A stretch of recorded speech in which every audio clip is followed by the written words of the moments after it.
Assalamualaikum warahmatullahi wabarakatuh. Nama saya Sifa Nur Aisyah, saya dari kelas 11 IPS 1 ingin menjelaskan tentang revolusi industri dari 1.0 sampai 4.0. Revolusi industri adalah perubahan secara besar-besaran di bidang pertanian, manufaktur, pertambangan, transportasi, dan teknologi, di mana industri berubah dari proses yang membutuhkan pekerja berjumlah banyak dan dilakukan dengan cara manual menjadi proses yang dikerjakan secara massal oleh mesin. Revolusi industri terjadi pada periode antara tahun 1750 sampai 1850, di mana terjadinya perubahan secara besar-besaran di bidang pertanian, manufaktur, pertambangan, transportasi, dan teknologi, serta memiliki dampak yang mendalam terhadap kondisi sosial, ekonomi, dan budaya di dunia. Revolusi industri 1.0. Sebelum revolusi industri generasi pertama atau disebut 1.0 terjadi, manusia berusaha memproduksi barang atau jasa dengan mengandalkan tenaga otot, tenaga air, ataupun tenaga angin. Hal seperti ini tentu memiliki kendala yang cukup besar karena seperti kita ketahui bahwa tenaga manusia yang terbatas. Hingga pada abad ke-18, tepatnya tahun 1776, James Watt menemukan mesin uap, dan mulai saat itu proses produksi menjadi lebih efisien dan murah. Salah satu contohnya pada saat itu di Inggris, mesin uap digunakan sebagai alat tenun mekanis yang dapat meningkatkan produktivitas industri tekstil, dan alat transportasi laut pada saat itu yang sebelumnya hanya mengandalkan angin dalam berlayar menjadi lebih cepat semenjak hadirnya mesin uap tersebut. Revolusi industri 2.0.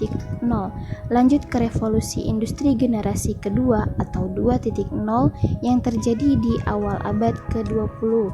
Era revolusi industri kali ini ditandai dengan penemuan tenaga listrik, di mana sebelumnya tenaga manusia digantikan dengan mesin tenaga uap, perlahan menjadi lebih canggih dengan mesin bertenaga listrik.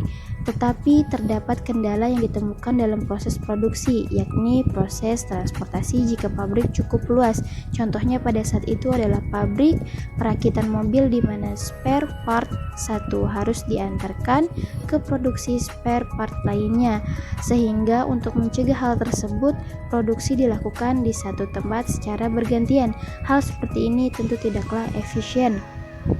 Hingga akhirnya terciptalah assembly line atau lini produksi yang menggunakan ban berjalan atau conveyor belt pada tahun 1913. Produksi berubah total, para pekerja lebih terorganisir karena masing-masing menjadi spesialis yang mengurus satu bagian saja. Revolusi industri 3.0.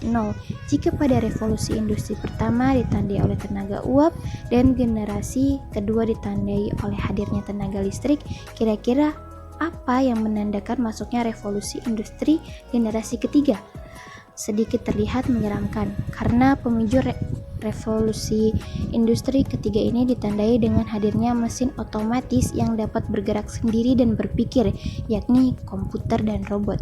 Perlahan, peranan penting manusia mulai tergantikan dan era industri berubah menjadi era informasi. Tetapi jika dilihat dari sisi positifnya, kemajuan teknologi digital ini justru semakin mempermudah pekerjaan manusia, yakni dapat memaksimalkan kemampuan yang sesungguhnya seperti berpikir, memimpin, dan menciptakan karya. Revolusi industri 4.0, dan akhirnya hadirlah revolusi industri generasi keempat yang sedikit sudah kita singgung di awal. Industri 4.0 adalah tren di dunia industri saat ini yang menggabungkan teknologi otomatisasi dengan teknologi siber. Salah satu hal terbesar di dalam revolusi industri kali ini adalah Internet of Things. Revolusi ini juga dikenal dengan istilah Smart Factory, di mana dilakukan penerapan konsep otomatisasi dan mesin tanpa memerlukan lagi tenaga manusia dalam mengaplikasikannya. Inovasi baru Internet of Things, Big Data, percetakan 3 dimensi, Artificial Intelligence, kendaraan tanpa pengemudi, rekayasa genetika, robot, dan mesin pintar diyakini akan berubah total dunia industri jauh lebih canggih dari revolusi industri 3.0.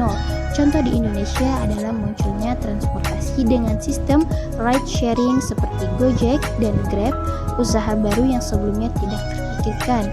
Berikut adalah penjelasan saya tentang revolusi industri. Mohon maaf bila ada kata-kata yang salah. Saya Sifa Nur Aisyah. Wassalamualaikum warahmatullahi wabarakatuh.